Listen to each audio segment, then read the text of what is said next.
session is Breaking the Algorithm, Independent E-Marketplaces and the Future of Publishing. I would like to invite DeeCee Govind, visionary in independent publishing and distribution, Premchandra, innovator in making Indian literature digitally accessible, Ramjee Narasimhan, entrepreneur exploring alternatives to mainstream publishing. Let's now explore how stories find readers in the digital age. Breaking the Algorithm looks at independent marketplaces and the future of publishing. Please welcome our panel. How this has been structured is Mr. Premchandra will speak for a few minutes about the topic, and then Govind will talk about it. I'll moderate the questions, and if I have something to say, I'll say it. Yeah? Over to you, sir. Good afternoon. It's already 12 o'clock now. Okay. Actually, we have not met. All the panelists, we have not met. So here only we met. So we thought that we will have just a brief introduction, so that over which we can discuss and all these things. So a brief note about the publishing industry and the e-marketing places. The publishing industry in India has shown a phenomenal growth in the recent years, driven by a combination of educational demand, digital transformation, change in consumer behavior, evolving business models, innovation in content and design, and expanding the reader base. The Indian publishing industry was valued at approximately 30,000 crores in 2015, and now it is touching 1 lakh crores by this year end. So with a compound annual growth rate of around 19.3%, depending upon the segments. India publishes around 90,000 titles annually across 24 languages, making it the third largest book publishing industry in the world, and the second largest English language books publication. So third in the world for publication and second in the world for English books publication. And in Karnataka, around 6,000 books are being published every year. And every weekends we can see book release functions in and around Bangalore. But it has not percolated down to the taluk levels and district levels, which we have to think about it. It has to percolate down the line. And about the registered publications, there are about 1.05 lakh publishers in 2014-15, and now it has become 1.55 lakhs. So this shows that the increase in the publication field, and people are coming forward to publish the books and all. And another thing is educational publishing is dominant. Educational publishing is dominant in this field. Education books account for 70%. Education books are 70%, and another 26% for higher education. That's for the medical and all these things. And only 4% is for the leisure reading. This is as per the government data. 76% and 96% for the education, and only 4% for the leisure readings. And in this 4%, 55% of the books are non-fiction books, and 30% books are children's books, and 15% books are fiction books. So children's books cater only 4% of 20%. So it's about only 1% of the books of the total publication is reserved for children. So this is this is the place where we have to introspect ourselves, and we have to do whatever we can do for that. We have to seriously ponder over this one. And about the rising literacy rate and readership, the growing middle class, increasing the literacy rates, and the youthful population of around 55 crores are youths in India. So we have to expand the base to that readers. So now they are mostly inclined to these e-books and audiobooks, and they are slowly detaching from these physical books. But old people still, they want the touch of the book and the smell of the book and all these things. That is important. And regarding the publishing industries facing the difficulties, as the paper constitutes 50% of the cost, and the paper costs are increasing in a phased manner. As per the reports I am having, the paper cost has increased 65% over the last 5 years. It has increased 65%. And over and about it, GST also we have to pay for that one. So this is the one which affects the publishers also. And the other one is the higher cost of production, and we can expect the break even only after second and third edition. First edition we will never get the returns, and only after second and third edition, because of that plates we are having now, that cost is eliminated. So only after the second and third edition only we can expect the break even. And increase in cost of warehousing, transportation, logistics, showrooms, and all these things also add to this. And one more thing is that piracy factor is also there, that we have to attack, and we have to this one. And another one is the non-patronage by the government agencies. You may differ, but I am telling that it's our governments, they are not patronizing these publications industries. Neither they purchase books for the hostels, colleges, nor for the libraries. And moreover, in Bangalore, library cesses are being collected for the property tax. They are collecting library cesses, and single percent is used for to purchase books for the libraries. And lack of reading habits amongst the adult, which will have effect on the children. So these are all these are all bottlenecks. And regarding the digital publishing, while the printing publishing is around 90%, around 10% of the books are now e-books and audiobooks are being. It's in the ratio of 90 to 10. But in Canada, it's not there. Canada, it may be around 95 to 5 or 96 to 4%. Because we do have our e-books and all these things. The revenue from e-books is very negligible compared to that physical books. So maybe I may be wrong to DeeCee or Ramjee. I may be wrong, but this is the phase of Kannada literature, this one. And India's publishing industry, independent marketplaces are platforms that allow authors and directly publish and sell their work online, bypassing these traditional publishers. These marketplaces offer a range of services, including ebooks, audiobooks, and print-on-demand publishing, distribution, and marketing support. Self-publishing is a digital platform that have democratized the content creation, enabling new authors to publish without traditional barriers. Hybrid publishing models are also emerging now, both physical books and as well as the ebooks and audiobooks. The advantages of this independent market is that time. Anytime they can print they need not wait for the publishers to scrutinize that one, to make it corrections, to rewrite it and all these things. They can publish it anytime. And royalty factor also there. In the publication means they will get only some 5 to 7.5%, whereas it is in other case it is different. And he has got own control over his content, design, color, layout, and all these things, which he is having. Otherwise, it will not be. It is in the domain of the publishers. So disadvantages is perception of lower quality, because they will be having people will have we will have that thinking that he is self-publishing. The big publishers have not published it. That's why he is doing the self-publication. So that lack of lower quality is also there, and lack of professional support and all these things. So marketing burden is also there. Advertising, everything it depends upon him only through social platform and all. And formatting of ebooks, handling digital rights may be challenging for non-technical savvy writers. They may not be available. They may not be aware of the recent trends in that ebooks or that royalties and all these things. And what is that? Only innovative ideas and new technologies which we have to incorporate, that will boost our this thing. And this one, publishers, they have to have a new thinking, and with this AI and all these things, we can have our. I think he will be more interested in that one also. So with this background, we can discuss everyone, and we can go ahead. So I just want to share an anecdote that we've had in the last year or two. And it was 2024 for us in DeeCee Books, and largely for us, everybody in Kerala, was a year of reckoning.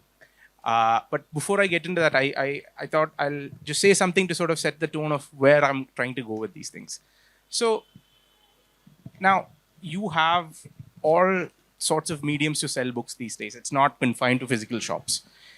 There was a time when, you have bookshops, and then you have places like bus stands and railway stations where you had all sorts of magazines to books being sold. Now you have you have online selling, you have drop shipping, and now compounding that is the upcoming technologies around print on demand. So in some sense, I think the world is moving in a direction, at least in publishing terms, towards addressing issues of production.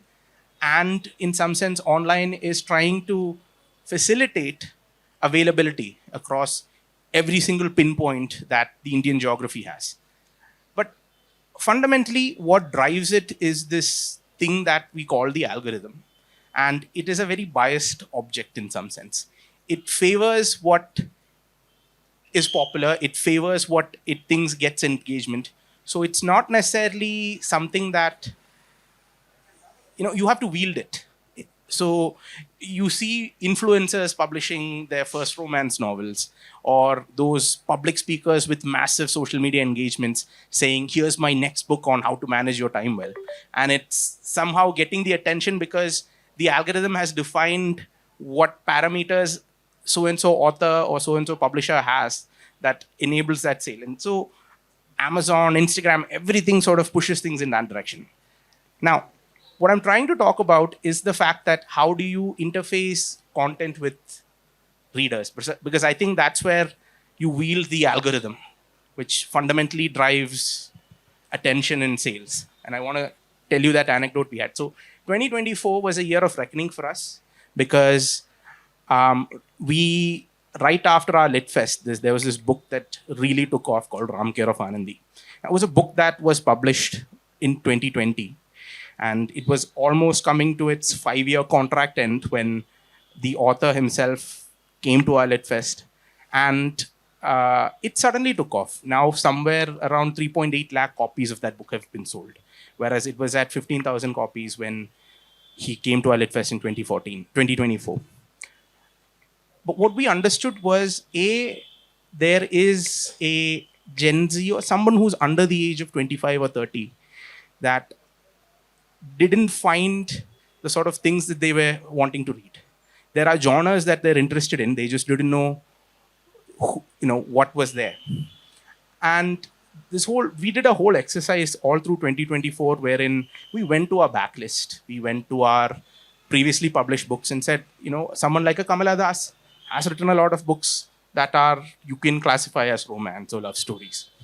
We repackaged them. We bought out new titles, books under 200, which then we could, put out into the world saying, okay, if you read Ram Care of Anandi, did you also know that Kamala Das has something interesting for you?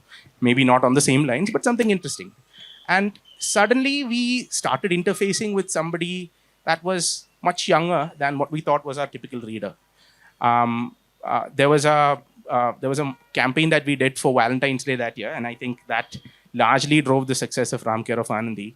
We made a free booklet which had quotes and anecdotes pertaining to Valentine's Day. It was to be launched on Valentine's Day. It's a free booklet. You just had to register and you could show up to our shop and pick it up. And I swear I've never seen people line up in a bookshop since Harry Potter for something. And we had like 33,000 or so registrations, massive lines in shops.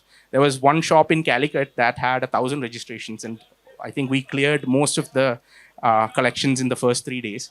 But then people started looking for all sorts of books around Valentine's Day on similar veins. And this all sort of led to a certain rediscovery. And what we understood was that we suddenly knew how to tap into a Gen Z reader. But more on that, we started using some of our social media handles in that vein. And if you look at the stats that we have on Instagram right now, more than 70% of people that follow us are well under the age of 30. And suddenly our brand is much of a younger brand than what it is. You're no longer in a traditional industry anymore. But the point I want to say is that interfacing content is the last and most important factor that we'll have to figure out in terms of wielding all the technologies that we have out there, whether it's your Amazon and drop shipping websites or whatever. and your PODs and whatever that lets you create books in an instant and send off to the prospective reader.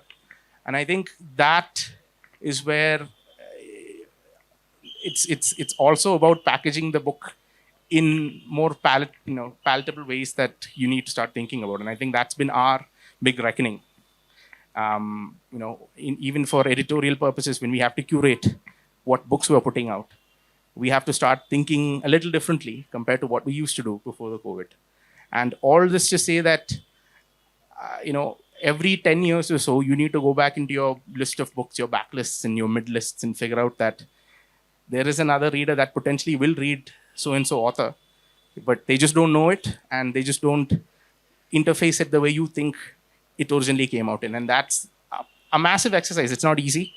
If you're a publisher that does like 300 books a year, you probably can only do that to, every 10 years or so, you can only do that to maybe 100 books from that decade of what you published. But what you create is a certain momentum where then people start searching for other books. And I think what sort of avalanches are what we found in our 2 years of recalibrating, that creates further momentum. And I think that's the larger thing I wanted to address in this post-pandemic thing that people always talk about in terms of, and he was saying in the beginning that, we are at a point in history where now is probably when people are reading the most. But with it comes decision fatigue. When you have too much, you don't know what to do anyway. And interfacing your content becomes even more paramount at that point. And it's not a simple task, but somewhere around all that you have, you need to create these linkages with the readers. Otherwise, everything is in disarray. Books are coming out on one side, somebody's talking some things in other shops, but the reader is still confused. And I think that's the thing to address. Taking a cue from what he said, there used to be an algorithm that most of us here as youngsters used to follow. It was Chanda Mama, Amar Chitrakatha. People would graduate into Hardy Boys, or the girls would go into Nancy Drew. Okay. And then it could be a sect that goes into Archer, a sect that goes into Sheldon. Okay. And then somewhere people will just get stuck there, or some people will cut the ice and actually move into serious literature. That used to be the algorithm. But the common denominator there was no problem as far as the content is concerned. You can be very sure about a certain amount of quality that you can expect out of the content when you read these books. What has apparently happened over a period of time is, like he said, unless you're very strong in your social media, especially your Insta, because that's what's connecting with people, the younger generation today, okay, it actually becomes very, very difficult for you to have that kind of an impetus in sales. Okay, it becomes technically easier. Let me give you an example. It was my dream that one of the most sold books in Tamil called Ponniyin Selvan must come out in English. So we got hold of a translator, okay, and we did the translation, and it was actually just lying like that for a very long time, okay, till Maniratnam came and produced Ponniyin Selvan Part 1 and Part 2, okay. I must have sold close to about 15,000 copies. So if you do the math around and see, the total budget of the film ran into some 100 crores or 150 crores, and the promotion for that film was a good 20-25 crores, okay. I can't spend that kind of money to promote my book. Somebody else has to do it. So the somebody else has to do it is the cue. If you are an author and you're actually looking at your books flying off the shelf, okay, it comes with two things. One, you can get an influencer, maybe a celebrity, who speaks about your book, and there will be a lot of people who will rush to buy that. Okay, that's one route. They may not come back if they are not very happy with the content of what you've written. Okay. The other thing is to follow a very balanced approach where structurally you keep building your social media circles very strong, your blogs very strong. Okay. Like they say, if I don't blow my own trumpet, nobody is going to blow it for me. Okay, so I will have to talk extensively about myself. Expecting a publisher, to do this, is just not going to happen. Let's take him. Okay, How many books do you publish in a year? 300 books. Okay. Do you think it's possible for him to, promote a book a day? Just not possible. Think about Penguin, think about HarperCollins, think about anybody. What is practically possible is your readers connect best with you. Yes, it is going to be very disappointing in the initial stages when you start, okay, because you may have two people sitting, three people liking, eight people scolding, all this will happen, okay. But you will have to just keep continuing to do what you do, okay. And the world follows a very unique system, and that's not changed in so many years.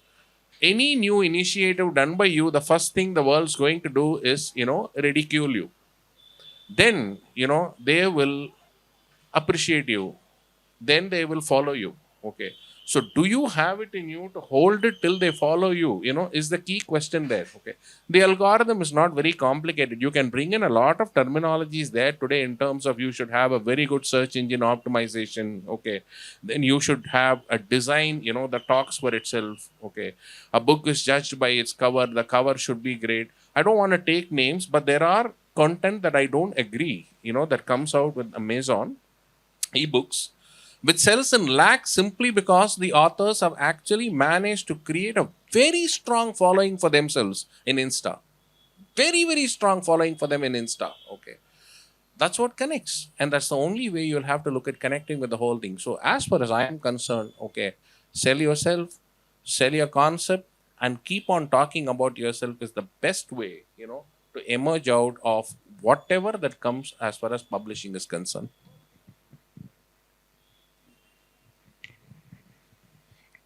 I just want to add that because now I think there's so much of a skew in this conversation towards social media. Last year we tried our hand with working with influencers on that train. We did 3 influencer meets where we brought in like prospective influencers. Some have massive following, some have like less than 10,000 people, but nonetheless they're all trying to feature books on their pages, and we thought we should interface them with authors. So we brought them all to a place. We had a day where there were few authors that spoke to them. We did all these exercises. Now the entire advantage of what social media provides comes from your followers, not the influencers and their followers, actually having an agency of trust. And we've seen that, with a lot of people that we worked last year, those numbers, the followers are there, but the engagement is lower down. And I just want to say that building a massive, just endorsing or getting a friend of you who has like 10,000 followers to endorse your book isn't necessarily going to be, it may get you exposure, but it's not going to give you the sales. Because at the end of the day, if people don't trust you, it's not going to happen. Sales won't happen. And I think that's been the story with publishers and readers as well. Readers trusted the publisher. They thought, okay, if so-and-so is publishing, it can't be bad. And I think that dynamic still exists. And I think it's just shifted a bit to those influencers in some sense. But fundamentally, I will not be shy to say that content is king. People do understand what quality things are. Readership preferences might change, but a good example was that right through COVID, there were lots of people writing crime fiction, thrillers, and all that stuff. But it was equally the time when all your Netflix and audiobook platforms proliferated, and now our writers here in Malayalam are now equally challenged by Afrida McFadden and all those authors. At least in Malayalam, where there's a strong bilingual nature to readership, and sometimes, you really need to, sharpen your skills to kind of be up there. Benjamin is not here, but I always tell people Benjamin's Manyavel Marnangal, Yellow Lights of Death, that Penguin published. I always make the case it is as good or in many ways better than a Stephen King novel. You just have to get through the first 15 minutes or the first 7 or 8 pages, and it will suck you in so bad. And that's been the gold standard. That book has, since COVID, sold so much that we actually crossed 1 lakh copies on that book. But I just want to reiterate, content is king in by all means.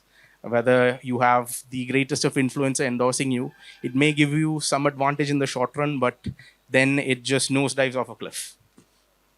Well, add to what he said, I like to repeat what I said. While a great marketing may guarantee people, reading you, okay, it does not guarantee people continuing to read you. Is something I made very clear, which implicitly implies that content has always been the king. It will always be the king. But which content is the king is for public to decide, and for it to reach them, these gimmicks, are very unavoidable. Okay, and I mean, because that's the only thing the world understands right now. One, two.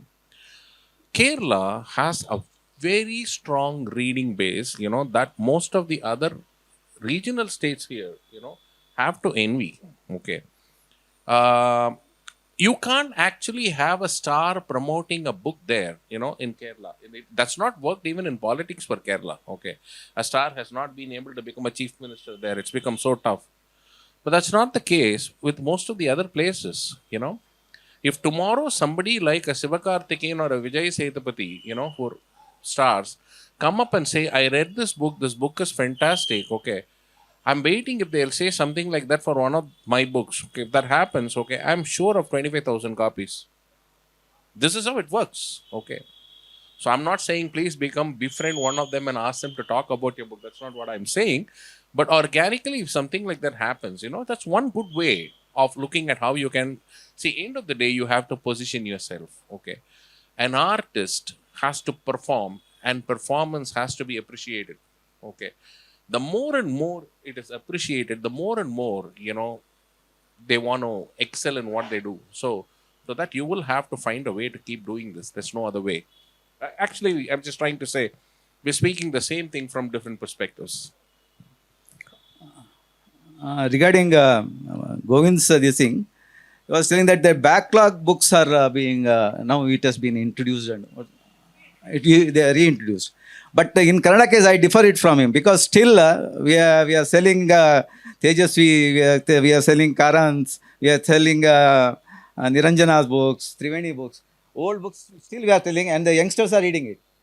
So most of the books which are we selling now are all legendaries books. Right, sir, but you'll also have to give us a data on the numbers. See, some of the timeless classics, for example, from Kannada, Sri Bhairapa's books. We've also translated a book, and that's actually selling well. But what's selling, is it good enough in terms of a commercial, viability for the publisher, is also something that we will have to evaluate and see. While timeless classics will always remain, they will always be read, they will always keep growing, okay. Because especially this place is more about economics also built into the topic, okay. We'll also have to look at, how much of this actually creates the moolah for the publisher and also to the author, That way, if you look at it, how the new books sell, and especially non-fiction sells and all, is phenomenally different from how a classic literary book sells today. Has been my observation in the last decade. But Karnataka's publishers are not, their print run is only around 500,000 compared to yours. So that's very difficult for us to approach the Malayalam writers to get their translation rights. They expect Malayalam standards. So they are selling around 15,000, 30,000 copies per year. And where in Karnataka, selling 1,000 copies itself is very difficult for us. So getting rights from the author, so they are, so it's so difficult for us. So you say 1,000 copies itself is difficult, then I think Tamil Nadu has to envy you. Still bad. Yeah. Okay. Oh, no, comparatively. No, you know what? It's always the Parato's rule applies even in publishing. I publish about 1,000 books. Okay, 200 books will actually take care of the entire publishing house, and 800 books will remain, okay, as books. End of the day, that will help me say I published 1,000 books. Okay, that's all. Okay. While as a reader, I look at it, there could be some of those books in this 800 which are gems, okay, where you genuinely feel this book should actually do more than the others. That's a very personal opinion. But from a very business point of view, I will publish 10,000 copies. I will give you an example. There is one of these writers who wrote a book called Vasipade Eppadi. Okay. The book basically talks about how you should pick up the habit of reading. It's a 90-page book. That's all. Okay. It's a very good book, very well written book. It's come out in English also. The book did about 1,000 copies, 1,500 copies. Till one day, Kamal Hassan came and promoted that, in a TV channel. So far, we have sold about 20,000 copies. Hardcore reality. Very rarely these phenomena happen. So one more thing I want to just to inform you that. So we have to go for big and go, we think beyond our these things. So think big and do whatever it is. So I will give an example. So Navakarnataka Publications was printing, getting some imported this thing from Russian books. We used to import and sell it, all these things. At the time, in the year 79, 1979, we planned a big. We want to have stories from all over the world. So at that time, there is no internet, though no. Okay. At that time, there was no internet, no Wikipedia, no Google, nothing. At that time, we contacted all the embassies, all the consulates, and we got the best stories from those countries, got it translated to English, then again translated to Kannada. And it was a huge work in the year 1979. And it was headed by famous writer Niranjana and with a battery of writers. So at that time, the 25 books cost around 250 rupees, 10 rupees each. And we got bank loan for that. We gave bank loans for that to purchase the books. That is the first time in India, I think, banks are giving loans for purchasing the books. We have seen this bank loan for education, house and all these things. But the bank loans they were given. The most interesting part of what you said is only the loan, sir. Today we don't get it. We'll open the floor to questions. Yes. Hi, thank you so much for your session. They're really insightful. My name is Radhika Mahata, and while you were speaking about 1,000 copies, 200, 800, I was reminded of Pareto principle, where typically in the startup ecosystem, we go like, focus on 20% of the good clients, they'll get you 80% of the business. Remaining else will take care of itself. My question to all of you in the panel is, at a time when our attention span is goldfish level, fairly short, all sorts of distractions from all sorts of screens, digital media, social doom scrolling, everything is in place. How do you ensure that a reader actually catches your attention at the time of discovery, at a bookstore when they are walking in or online, at the time of actually not just picking up the book or Kindle, but actually going through the content and then remembering to come back? So, like, how are you playing around with the attention economy as far as reading, which is a long-term commitment, is concerned?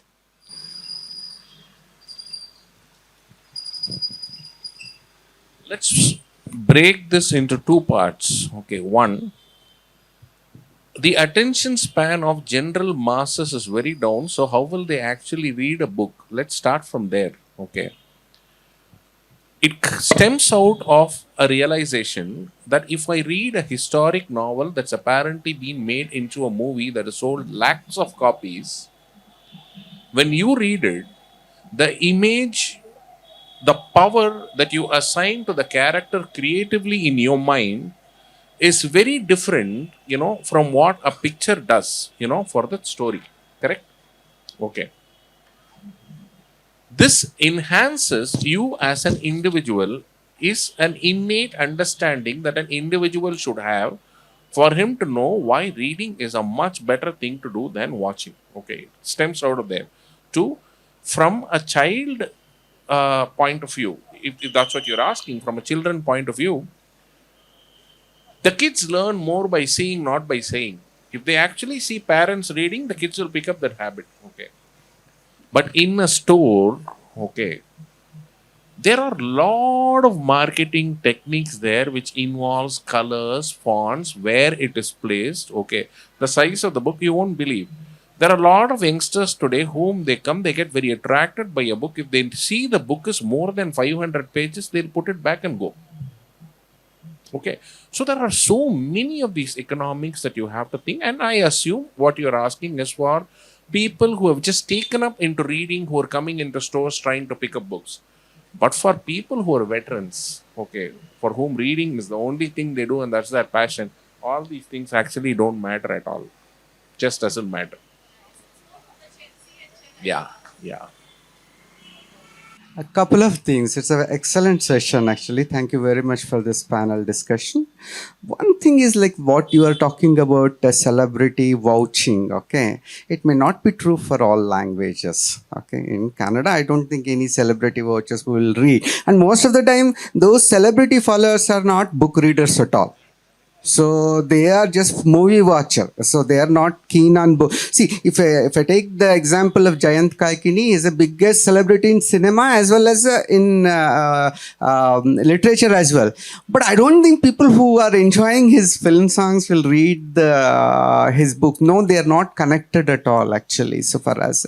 And I feel the content is something which is going on. Yeah, because the problem is like I also expect the authors to be very active in social media. Authors to be social media and all, but it doesn't gel well with their personality. So they are themselves are the shy personality. So they want to stay away from all this publicity and praising themselves. If you start doing that, you can't write the fiction. So you can only write maybe a non-fiction you can do. So related to that, but you can't write the fiction. It's very difficult actually for a fiction writer to promote himself. So it's a torture for him, like as an author. So which is there. But what I have found is the content works very well actually. If the content is good, so you're saying that if it's a 500 pages, people will not take it generally. I have written 2 novels recently, which are all 500 pages. They have sold more than 20,000 copies. Each one. Okay. And no celebrity has vouched them. No celebrity has vouched them. So it has just gone on its own because of content. And also I feel like in a literature world, only the 5% of the people will have the ability to get you the good returns, you know, like not everyone books will sell like that. Though he gave a pessimistic figure of 500, in Kannada, there are authors who sell quite a big numbers on the day of publishing itself. It will be in terms of 3,000, 4,000, they can easily sell on the day of publishing itself. We have Bhairappa. If Bhairappa's new book comes, it easily sells 10,000 copies on the day of publishing. Even with me, my books, generally pre-book order itself was 3,000 copies for me, for my latest novel. Pre-book, before release itself, 3,000 copies were sold. So it's more of a content, I feel. So it depends upon the content and all. But what I'm really asking for the question is the promotion side. What is helping you actually? For me, I'm facing a lot of problem with the promotion side as a publisher. Though I'm a small time publisher, but I need the promotion actually. This promotion, see what's happening is WhatsApp and all, they are becoming very business minded and they are not allowing us to promote our books now. Previously, I used to use WhatsApp regularly for sending across all the new book campaign across all. I had some 10,000 contacts or so. I used to send to all of them. Now it is stopped. Now if I have to send to 10,000 people means I have to pay 10,000 rupees easily. That is the rule they have bought now, WhatsApp. So on Instagram and this thing, to some extent it's becoming effective, but not. But word of mouth is working. Just like the old technique of word of mouth, it's today it's there. And our print media has stopped supporting us. None of our newspapers leave the TV media. TV media never ever focuses on literature. Okay, so they're least interested in literature, TV media. So only the social media is the one which we are left with. Nothing other than that, because we don't have so much of big budget to go for a higher level of promotion. So what do you suggest? What do you do in a practice in the promotion? Because DeeCee Books sells very big. I'm aware of that. So you sell so big. So what's the kind of promotional techniques which you are using? Before I hand over the mic to him, there are just 2 things. Like I clarified to you, every region has a very different way of how they approach a book. Okay. Yeah. We are not talking about an established author like yourself or Sri Bhairappa, whose books will anyway fly off the shelf. We are here talking about somebody who's new, you know, who will find his passion. What are all the possible ways of how it could happen? That's one thing. Second thing is, to your question on, okay, what can happen? The one word answer to that again remains engagement, sir. WhatsApp channel, okay. How you continuously are in touch with people is the easiest way how this will spread. Don't you think there's a responsibility of the publisher? You tell me something. Do you ever think any publisher of yours, okay, whoever it is, will actually be able to talk and express it in the same spirit, okay, and delight in which you write or you communicate? No, we have high respect on some of the publishers. If they have published it without even thinking about it, we buy the books. That equality is there with many of our publishers. So, for example, actually, so I'll give you, just to tell you this thing. I have been working as a publisher for 20 plus years now. Okay, and I have never published any celebrities book.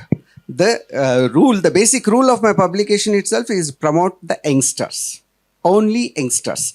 For never written any books, we never published any books, so only for them I publish actually. We are doing successfully, no worries at all. So absolutely it's going on. May not be very big, but it sells. At least 1,000 copies selling of a new writer is very easy for me. So I do more than 1,000 only I do. So that is happening for us in Canada. But go to the bigger level actually. So this digital, how you are making use of the digital. I keep watching your channel, you know. So I'm a subscriber of your DeeCee books, this thing. And how the things which you look at it, because 300 numbers is too much to promote actually. So what's the methods which you are using?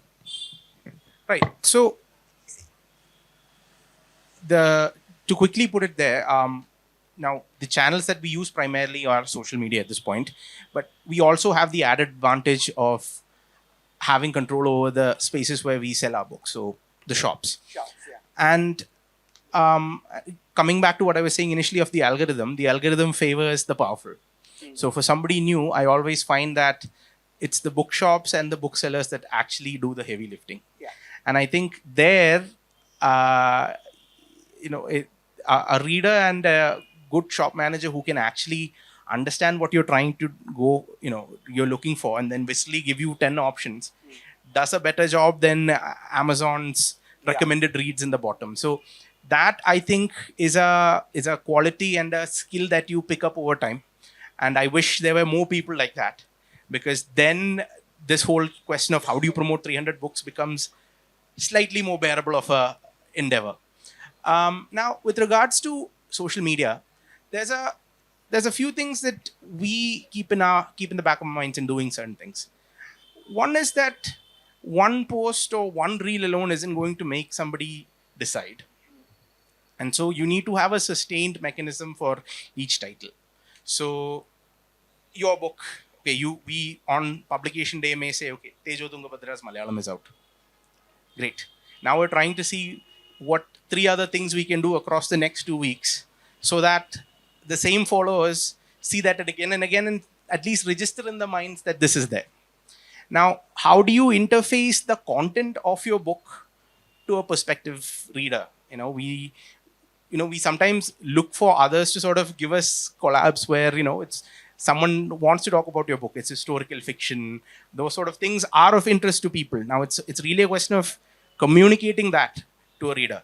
Sometimes, all it takes is one reel and it shoots out of the ballpark. Like Urikil of N. Mohan's I think October of 2023, there was this one kid who was at a book fair, got the last copy of it, put out a reel, and suddenly a year later, that book sold 75,000 copies. And that one reel alone, started that whole phenomenon. So social media works like that.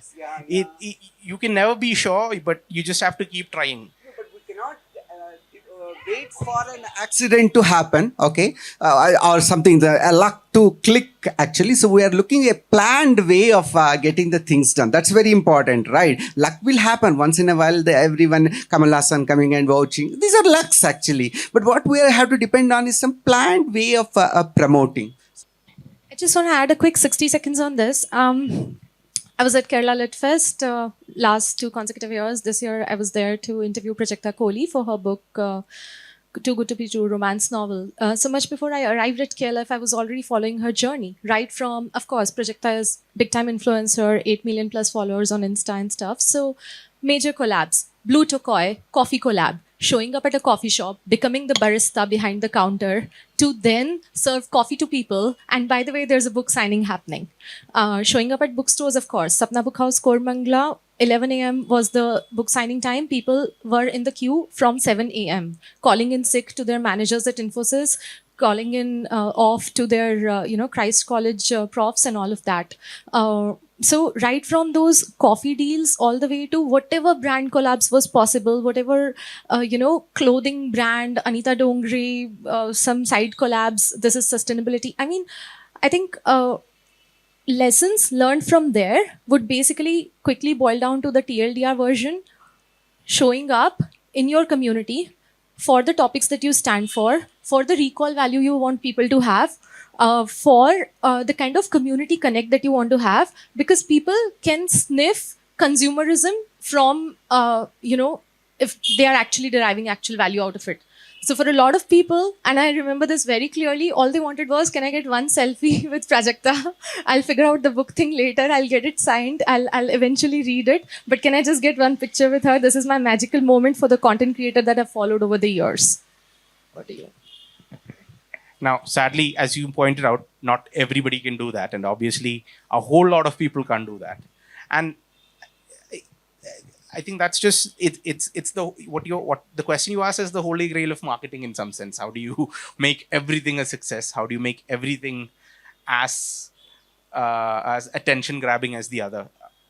Now, there are things that we do consistently, which includes making sure that something isn't just posted once and left there.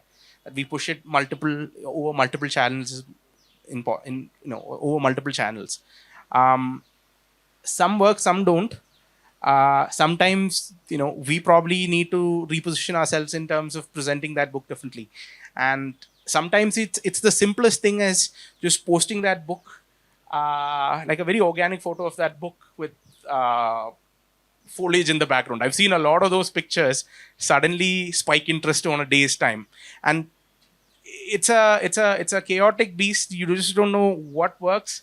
You just see patterns and see if any of those might work for you. And to be honest, that's my best answer, because had I known it, I wouldn't be sitting here. Okay, my question to DeeCee Books. You have, as far as I know, you have physical stores across Kerala, as well as a strong social media platform to promote your books. So how are you seeing the future of this whole distribution system? Because whether they coexist, both the physical stores and the online e-commerce platforms, or it will be a centralized one through just a e-commerce platform and distribution in the from one zone. I don't know I don't know if my prediction is going to fall right, but I don't think your physical interface to books will entirely go away. I personally think that browsing has helped me find more books than online has ever done. I found that word of mouth, talking to people, has got me more book suggestions than what Amazon or Instagram has ever been able to do it. And I think the need to be, and I look at, the bookstops that I like to go, I look at it as very idealistic places where I go in and, I'm only expected to see the things that in the real world I don't necessarily, can enjoy. So I will pick up a very obscure book on map making, and I love it. Will I personally write a book on that? Probably not. But I expect those kind of things. And sometimes online stores don't necessarily do that. Now, we run our own online bookshop as well. And what we see is that on Amazon, we have an Amazon fulfillment center, and we have a Flipkart thing, and we have our own bookshop, online store. You will see that our online store does, maybe 60 or 75% of the sales that we get from figure similar to 75% of what we make on Amazon, except that it's single copy backlist titles. Because somewhere I think Flipkarts and Amazons are more interested in volume over titles. And I think that dichotomy is not necessarily going to go away. Because at the end of the day, it's more volume oriented in that sense. And to be fair, unless the publisher, him or herself, decides to make sure that their entire catalog is somehow fed into these online stores, you're going to have massive gaps in backlists. O.V. Jain's Legends of Kasak will always be sold on Amazon, but his 4 or 5 other books most Amazon algorithms will say they haven't sold 5 copies this month. Please take it out of your warehouse. We could use better thing. We can do better things with that space. And to be fair, that's, books exist across mid-list, backlist, and front list. And, Amazon or Flipkart at this point mostly supports your mid-list and front list, unless it's a backlist title that's selling a lot. So there's a lot to exploit in terms of sales if you can recalibrate what is missing. So I don't necessarily think physical bookshops will go away. And I don't necessarily think that online stores are belligerents to physical bookshops entirely. I do think that there's the price wars that exist are damaging. But for a country this big, I don't think every pin codes can be served under physical bookshops. I mean, it would be great if the world were like that, but I don't think that's going to be the case. So we will exist in a hybrid mode for as long as I can tell. And I personally think there should be more bookshops. I personally think the current bookshops that exist should have better means of more title selections, which we just can't afford to. So those things, I think, if we can break cost problems to a reader, I think it means that you'll just see the selection just going berserk. I mean, every time I go for the London Book Fair, I just go to all these interesting bookshops, and to see the number of books they have, I wish we could do that in Kerala. It just cannot happen, because between returns and the logistics of sending things from Delhi and back, there's just no way we can do something like that. I mean, did you know Tolkien translated 7 books? Not his. He's translated 7 books. You cannot order them even in India, even online. I didn't know it exists until I went to Dawn Bookshop. And then it was there, and it had another title, and it had J.R.R. Tolkien on it. And then I Googled it, and apparently he's translated 7 books. I didn't know it. We all know Lord of the Rings and Silmarillion, but they have it in London. Why we can't have it? Thank you for reshaping how we think about digital platforms and access. Our deep gratitude again to our supporting partners who help turn these events, these ideas into impact. Thank you so much, sir.